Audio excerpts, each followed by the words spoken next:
Et elle me dit oui, Alan, il faut que je te dise, ton père est mort. Alors là, j'ai mon cœur qui descend comme ça par terre. Là, je me dis, damn.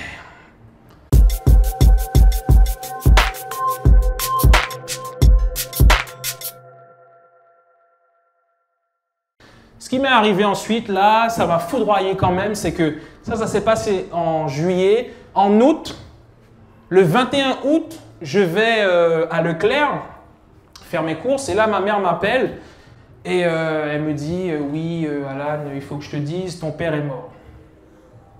Alors là, j'ai mon cœur qui descend comme ça par terre. Là, je me dis, damn. Mais en fait, il faut savoir que ce qui m'a le plus fait mal, ce n'est pas le fait qu'il soit mort, parce que je savais quand même qu'il n'était pas bien. Ce qui m'a fait mal, c'est que je n'ai pas pu lui parler avant qu'il meure, parce que je n'ai pas grandi avec mon père. Et là, j'étais dans une démarche où je voulais le rencontrer. Je voulais qu'on discute. Je voulais qu'on mette les choses au clair. Et je n'ai pas pu et je ne pourrai jamais le faire. Et je connais des personnes qui disent, je me rappelle d'une personne qui m'avait dit, j'ai pas envie de revoir mon père parce que s'il n'en vaut pas la peine, ça va me faire mal. Parce que la réalité fait toujours mal, mais la vérité blesse, mais il faut y aller pour avancer. Et quand je vois que moi, j'ai plus l'occasion de faire ça, je me dis, les amis, si vous avez des choses à faire, peut-être qu'il y a des personnes qui ont peut-être perdu des parents ici, et vraiment, vous avez tout mon soutien, je sais ce que vous vivez. Mais vraiment, pour celles et ceux qui ont envie de franchir le pas, de retourner voir, si vous connaissez des personnes qui ont l'occasion d'aller voir des gens qu'ils aiment, allez-y, parce que pour certains, c'est trop tard. J'ai toujours voulu reprendre contact avec lui, il n'a pas voulu.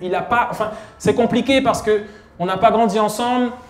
Et à un moment, j'ai vu le père d'un ami qui le connaissait, je lui ai dit, donne mon numéro à mon père. Il a dit, ok, je vais le voir, je lui donne. Il lui a donné, il était content. Et du coup, il a dit, je vais appeler. 1 an s'est passé, il ne m'a jamais appelé.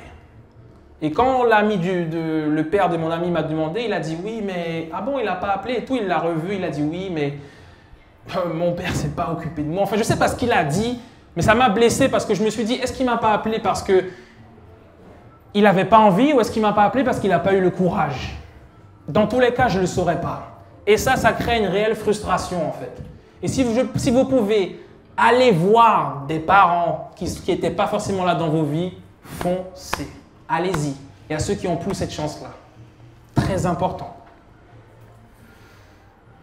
Ce qu'il faut savoir aussi, c'est que en grandissant, j'ai mis les choses en perspective et je me suis rendu compte de 3 choses. Mon père, il aimait cuisiner pour ma mère. Et j'aime beaucoup cuisiner pour ma chérie qui est là. Et je me suis dit, ah ouais, mais en fait, je suis un peu comme mon père, quoi. Je lui fais toujours des petits plats. Ma mamie m'a dit, tu sais, ton père, il faisait toujours des petits plats à ta mère. Mon père, c'était quelqu'un qui était très engagé pour la Guyane.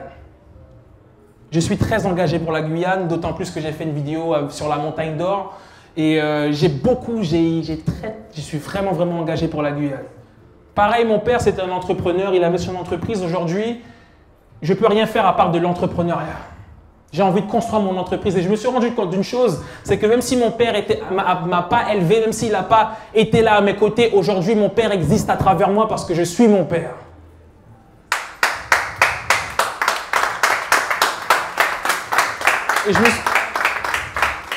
Et je me suis rendu compte, et c'est quelque chose de très important, les amis, je peux dire ce que je veux, mais le fait qu'il n'ait pas été dans ma vie, ça m'a donné des perspectives, et je ne sais pas si j'aurais été l'homme que je suis aujourd'hui s'il avait été là.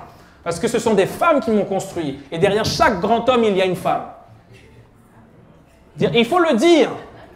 Derrière chaque grand homme, il y a une femme. Il y a plusieurs femmes derrière Alan. Que des femmes qui m'ont bâti. Il n'y avait pas d'hommes.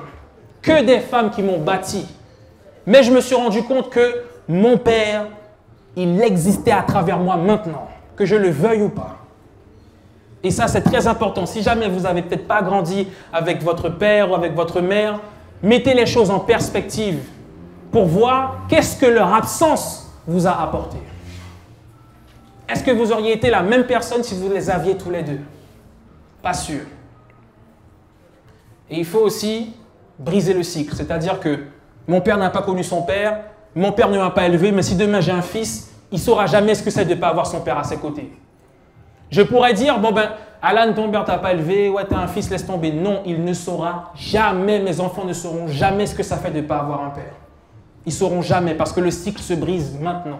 S'il y a un cycle qu'il faut briser dans chaque famille, on a peut-être des choses qui sont dures parce qu'il y a eu des choses qui sont venues de génération en génération. À un moment, il y a une personne d'une certaine branche de la famille qui doit dire trop, c'est trop, on arrête ça. Et on va arrêter de sombrer comme ça, on va reconstruire notre famille pour repartir dans une bonne direction. C'est très important, les amis. Et je vais vous donner un exemple. Il y avait un père qui était alcoolique et il avait 2 fils, 2 jumeaux, c'est une anecdote. Il y en a un qui était très bien sapé, qui avait un peu réussi sa vie, et il y en avait un autre qui était un peu mal en point, alcoolique. Et il y a une personne qui a demandé au fils qui était alcoolique pourquoi il était comme ça. Il a dit « J'ai regardé mon père ». Et celui qui avait réussi, qui était plutôt bien dans ses baskets, on lui a dit « Mais comment ça se fait que toi, tu es comme ça et que ton frère est comme ça ?» Il a dit « J'ai regardé mon père ». Là où je veux en venir, c'est que quand on regarde l'exemple que l'on a, soit on décide de reproduire la même chose, soit on est persuadé et on sait que c'est exactement ce qu'on ne va pas faire. Donc aujourd'hui, est-ce que je refais la même chose que mon père a fait ou est-ce que je construis quelque chose de beaucoup mieux, de beaucoup plus fort et de beaucoup plus sain pour les générations qui viennent après? Par rapport aux gens qu'on a autour de nous, quelle perspective on prend sur eux? Très important.